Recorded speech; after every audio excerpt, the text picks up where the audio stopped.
The Sooners are 23-0, 3-0 in the SEC, and the final undefeated team left in all of college softball. But will that come to an end this weekend against a top 20 Arkansas team that's chomping at the bit to see OU in Fayetteville? Major storylines galore in this one. Two very good teams. OU's first ever road series, and then, of course, Gasso versus Gasso. DJ Gasso, the hitting coach at Arkansas, going up against his mom, the GOAT, Patty Gasso, and his brother, JT Gasso. Gasso versus Gasso storyline, the biggest storyline, in my opinion, of the weekend, and one of the biggest storylines in all of college softball this weekend. Not the first time that Gasso versus Gasso has happened. That happened when DJ was back at Utah, but for the first time, it's going to happen in a conference game. So let's talk about it and break it all down. Sooners and Razorbacks this weekend. Please like the video, subscribe to the channel.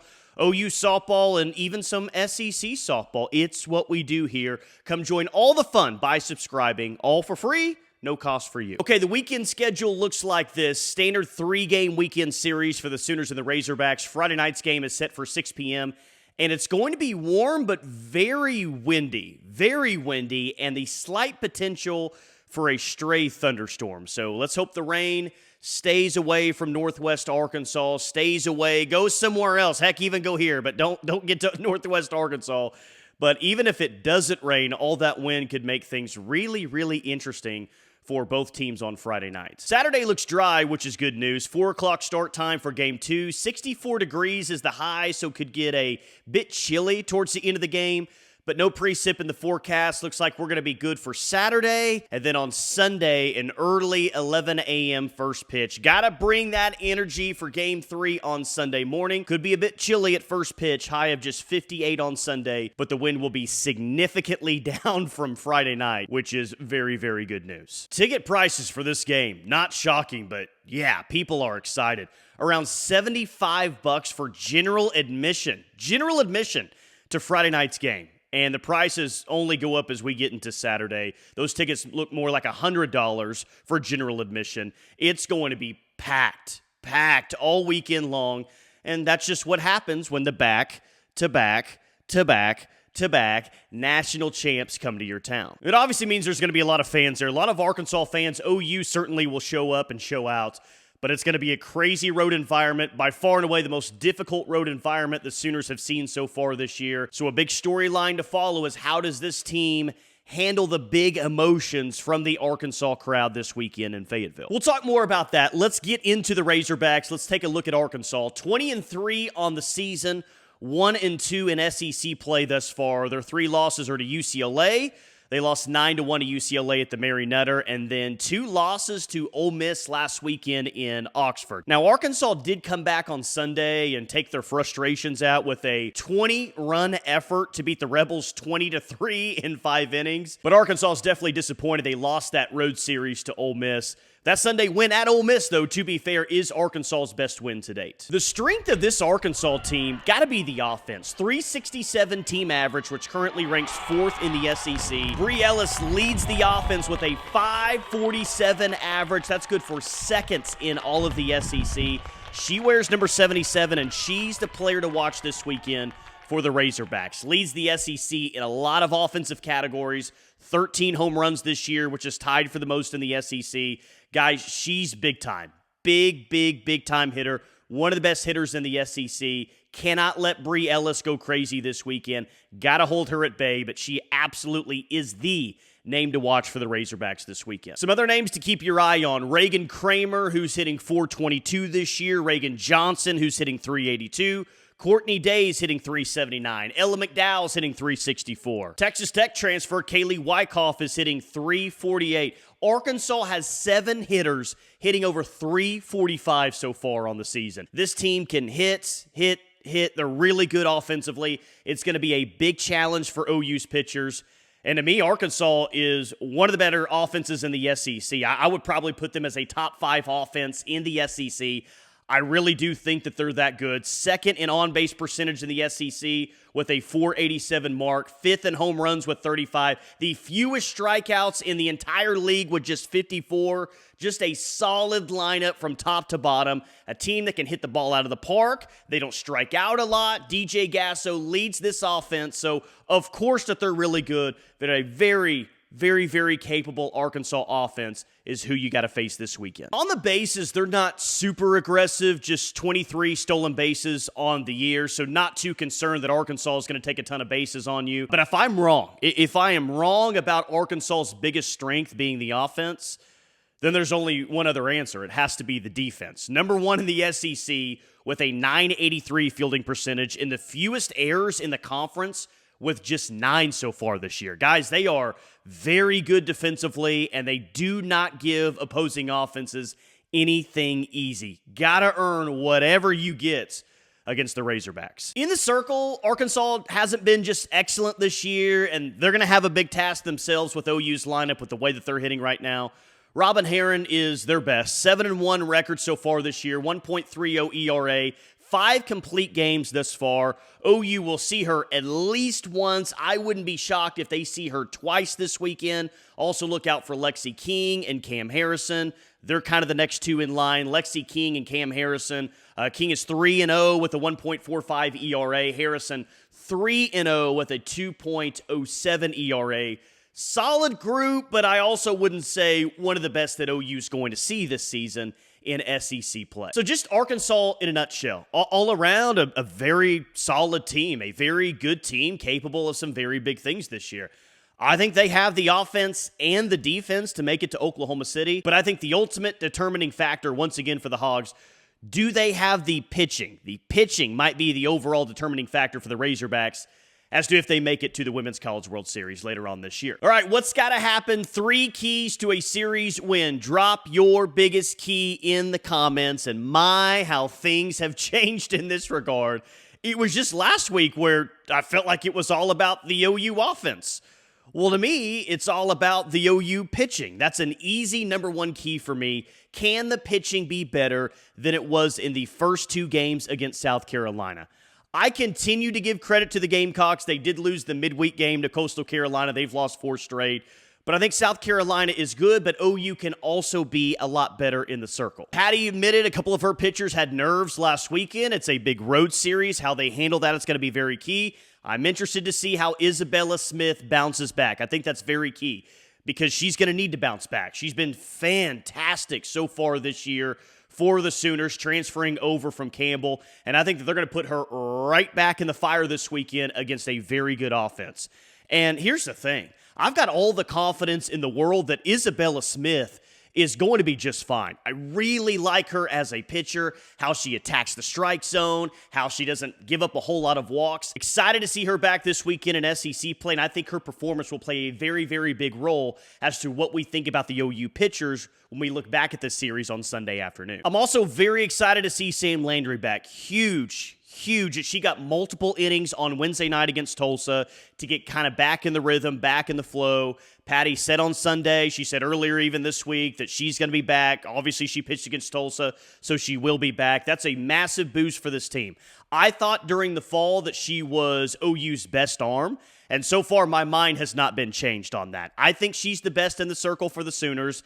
She's going to start a game. We'll be interested to see if it's Friday night or if it's Saturday night, but getting her back is massive for this team. We also saw Audrey Lowry on Wednesday night, and let's see if she gets a start this weekend. I'd love to see it. She gave OU its best pitching performance of the entire season on Sunday, so roll her back out there. I think her confidence is very high right now, and I want to see the true freshman continue to be put in big spots. She's been big spots this year. She's really grown from it. Let's see it again. Interested to see if Kirsten Deal gets a start this weekend, what her role is in Fayetteville against Arkansas. But the biggest key of all to me, slowing down the Arkansas offense, to me, that, again, is a very, very good unit. Second biggest key to me is the defense. Patty mentioned this week they got to be sharper this weekend at Arkansas. And just like the pitching, I'm not panicked about this. I'm not panicked about the pitching. I'm not panicked about the defense. I think it was just a one-weekend slip against South Carolina. But let's see it be better, because it's going to have to be better this weekend. You can't give Arkansas easy runs. You have got to make them earn it. Now, the wind could be a factor on Friday night, which can make things very, very tricky on defense. But let's see Oklahoma get back to playing elite defense, something that they've done for so many years. Now, OU did have some elite defensive plays in the outfield last week from Hannah Core, Cassidy Pickering. Ilana Agbayani made a terrific play at second base during the first game on Sunday. But bouncing back defensively will be a huge focal point for this team and a very, very big key in OU winning this series. Last one is actually a keep doing it. Doesn't need to change. Keep doing it. Keep doing it, Isabella Emmerling. Keep doing it, Gabby Garcia. Keep doing it, Nelly. Keep doing it, Ilana Agbayani. The players we've wanted to see get going seemingly have over the past couple of weeks. Emmerling has hit some big home runs recently. Gabby Garcia is on an absolute tear, 6 home runs in her last 7 games. She's just been incredible the last 2 weekends. Nelly feels like she's playing her best softball of the year. Agbayani just had her best game in an OU uniform Wednesday against Tulsa. That's the key to this weekend, but it's also a key to winning the national championship. I'd love to see Ella Parker get back to doing the damage that she was earlier in the year, but to be fair, a lot of that is out of her control because teams are pitching around her. They're saying, hey, we would rather walk you. Go to first base. We'll make somebody else do it. Go to first base. That's fine. Make them pay. Keep making them pay. OU did that last weekend. The OU offense is performing well. And a big reason why we feel like the OU offense is performing so well right now is because those hitters down in the order are seemingly playing their best softball of the season. MVP of the week, as always, drop your thoughts in the comments. Tough choices here. Very, very good problem to have. Do I go with Gabby Garcia, who, as I mentioned, has 6 home runs in her last 7 games. And oh, by the way, she's really good defensively as well. Do I pick Ella Parker, even though she may not get very many pitches to hit? I thought long and hard about Ilana Agbayani after her incredible performance against Tulsa on Wednesday night. Or do I pick Cassidy Pickering? Do I run it back with Pick after I picked her a couple of weeks ago and she made me look very, very smart for doing so? Yeah, let's run that back. Let's run it back. Pickering is going to hit multiple home runs this weekend. You heard it here first. She's going to shine at the plate, yes, but she's also been very good in the outfield as well. So she may make a web gem or 2. If they don't pitch to Ella Parker, that's fine. Watch Pickering send home run balls to all those Arkansas fans who paid all that money to sit in the outfield. Pickering will be the best player on the field this weekend for either team. She's going to shine. MVP of the weekend. Let's run it back. Cassidy Pickering. All right, series predictions. We are 23-23 on the season so far. Didn't give you a Tulsa prediction, but I promise you I did pick the Sooners over the Golden Hurricane. Scouts honor there. Scouts honor. I picked OU to beat Tulsa, I promise you. Will OU sweep again? I think that's the big question this weekend. Will they leave Fayetteville undefeated?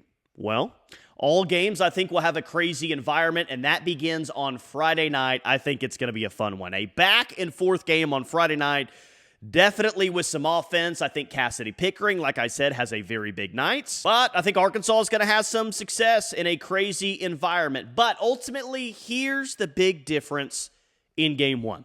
OU has found ways to win this year. They've been very good when they've trailed, and they've found multiple ways to win. This team has always responded when they've been in a tough situation. They've got multiple ways to win, which is a very good thing.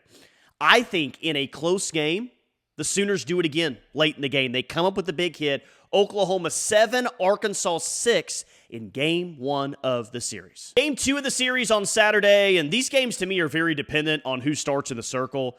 Obviously, that's very unclear at this point, but it's going to be a challenge for whoever it is for either side on the circle.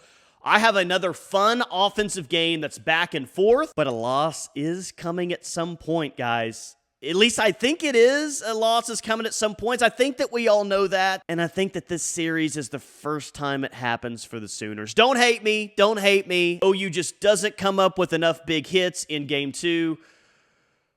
Arkansas 7, Oklahoma 5, Game 2 of the series to even things up. Please be wrong. Please be wrong. Please be wrong. The Game 3 finale on Sunday, and if I'm right about a split in the first 2 games, the big story, the big question will be, how does OU bounce back? How do they punch back after their first loss of the year? They faced adversity before, but this one will feel a little bit different. They're going to have to come back on Sunday morning and fight for a road series win. Well, here's the thing. I have a lot of proof of this 2025 team responding, and I think that they're going to bring all the energy that they need on Sunday. Pickering has a day. Parker has a day. Nelly has a day. Agbayani has a day. Arkansas's pitching staff starts to get stretched a little bit as we get into Sunday. OU will leave with a series win. I know I got them losing a game. What a bum. But I do have them with a road series win. OU leaves with a series win. They take out their frustrations on Sunday, winning 10-4 over the Hogs on Sunday afternoon. Arkansas hitting coach DJ Gasso joined me for an interview earlier this week, and it was absolutely awesome. Just great stuff. Go check that out. There's the link if you haven't watched that already. Gasso versus Gasso is a huge storyline in this series, and he got emotional talking about his mom, which was awesome. It was really cool. Here's what Patty said about facing her son this weekend. I'm proud of him. He does a good job, and this is something that is always uncomfortable in our family. We've met him before when he was at Utah. So there's a little banter back and forth, not between me, but between the brothers, because they both do the same job. But it's kind of more of a celebration, honestly, that I just remember when these guys were little, and I was like, I'm doing a horrible job being a mom, being a coach. I'm not taking care of them. I never in a million years thought that they would end up being maybe coaches, but not softball coaches. And the fact that they're both doing it is just, to me, it's like a celebration of wow. So for them, it's something different, but for me, this is really fun and exciting. Got a chance to talk to him today, and he said he might have to chirp you a little bit when you're in the third base box. All I have to do is go, DJ, and he'll stop. Funny, that's exactly what he said. Did he really? He said, DJ, stop. Was DJ. exactly what he said. Oh, good. Yes, he knows. I'll go down the line if he's bothering me. I'll stay away. But I just gotta stay focused. He's the guy that will unfocus me. He does that. He knows how. It's been so emotional this weekend, man. It's been hard not to shed a tear or two thinking about the first family in all of college softball going up against one another in an SEC series this weekend. One more from Patty. She also said this about the upcoming series against Arkansas. I warned them. We talked about it. I said, put yourself in the other. The good news is we've been in loud surroundings. And although this is our home field, sometimes the loudness can really rattle you a little bit because you can't hear what's going on. You can't hear your teammates at times. So at least we're used to it. And this is going to be a different style for us. There's going to be some Sooner fans there, but not even close. So we're going to have to learn to deal with the noise, whether it's for us or against us. But I think having that many people in our own stadium really helps prepare us for this. Who's going to be the next SEC rival for OU? Texas is OU's biggest SEC rival. That's not a debate. It's not a debate because OU and Texas, it's the best rivalry in all of college softball right now. The success of both teams, they really hate each other on both sides. It's the best college softball has to offer right now. But there's absolutely a chance that OU develops a new rivalry in the SEC. So that's the question. Who's OU going to develop that new rivalry with in its new conference? Could it be Arkansas, who they play this weekend? Proximity-wise, it probably makes the most sense. What about Florida and the huge matchups in Oklahoma City over the years? There's Texas A&M, who used to play all the time in the Big 12. Alabama, you've got some history there. LSU, potentially, maybe even Tennessee. I think a new rival will emerge over the next 5 to 10 years for OU in the SEC, but it's kind of uncertain at this point who exactly that's going to be. The new rival will have to develop over several incredible games with a lot on the line. There's going to have to be great games with OU and this next new rival to really blossom into something fun and something special. And hey, fair to point out that hate can certainly drive a rivalry too. I think that we've seen that with Mike White and the Texas Longhorns, even though that they were already a rival. This series has been taken to a new level after Mike White has made some of the mysterious comments he's made in the past. But who will we acknowledge as a second rival? Maybe no one. But I do think someone is going to emerge, and because I think it needs to develop over important games on the big stage, I think that we get to a point where we say the Florida Gators are a rival. Not a lot of proximity, but a huge series against the Gators coming up later this year that could determine what happens in the SEC or who wins the SEC. You might see them once again in Oklahoma City later this year. Heck, you might even see them in a championship series. I suspect that we're going to see a lot of great, awesome, incredible, memorable, heated OU Florida games, both in the regular season and in the World Series in years to come. And I think at some point we say, Texas is the number one rival. We hate them. We can't stand them. But at number 2, boy, we can't stand those Florida Gators either. Speaking of Florida, they headline a massive weekend in the SEC as the Gators host Texas for a 3-game series. Let's take a quick look as to what's on tap for SEC series this weekend. Georgia travels to South Carolina. South Carolina's lost 4 straight now after that midweek game. Give me the Gamecocks, though, to bounce back, take 2 of 3 from the Georgia Bulldogs. Mississippi State at Alabama, very, very interesting series. Can Bama get back on track? Mississippi State had a very tough midweek road loss to Middle Tennessee. Give me the Mississippi State Bulldogs to go on the road and take 2 of 3 from Alabama. Kentucky at LSU. Kentucky, the only other 3-0 team other than Oklahoma in the SEC right now. But they don't leave Baton Rouge undefeated. In fact, they'll leave Baton Rouge 3-3 because a very hot, very good LSU team is going to sweep UK this weekend. Texas A&M at Auburn. A&M lost 2 of 3 to Florida at home last weekend. No shame in that, but this is a big spot for Texas A&M. If they want to finish top 3, top 4, top 5 in the SEC, they need a series win at Auburn this weekend. I think they get it. Auburn lost the midweek game to Georgia Tech on Wednesday night. Texas A&M goes out to the Plains and wins 2 of 3 over the Tigers. And finally, the headliner in the SEC, best series in all of college softball this weekend. Woo boy, Texas at Florida. This is a big time series. Texas could send a huge message going out to Gainesville and winning. Gators could take a back-to-back series from teams in the state of Texas. Very, very critical for both teams, even though it's early. Give me the Florida Gators, though. I got the Gators at home. They hold serve. Florida wins game 1. Texas wins games 2. And then Sunday it comes down to the rubber match. Give me the Florida Gators to win the 3-game series. What's your predictions? Who do you think will win those series in the SEC? As always, drop those in the comments. And as always, thank you for watching.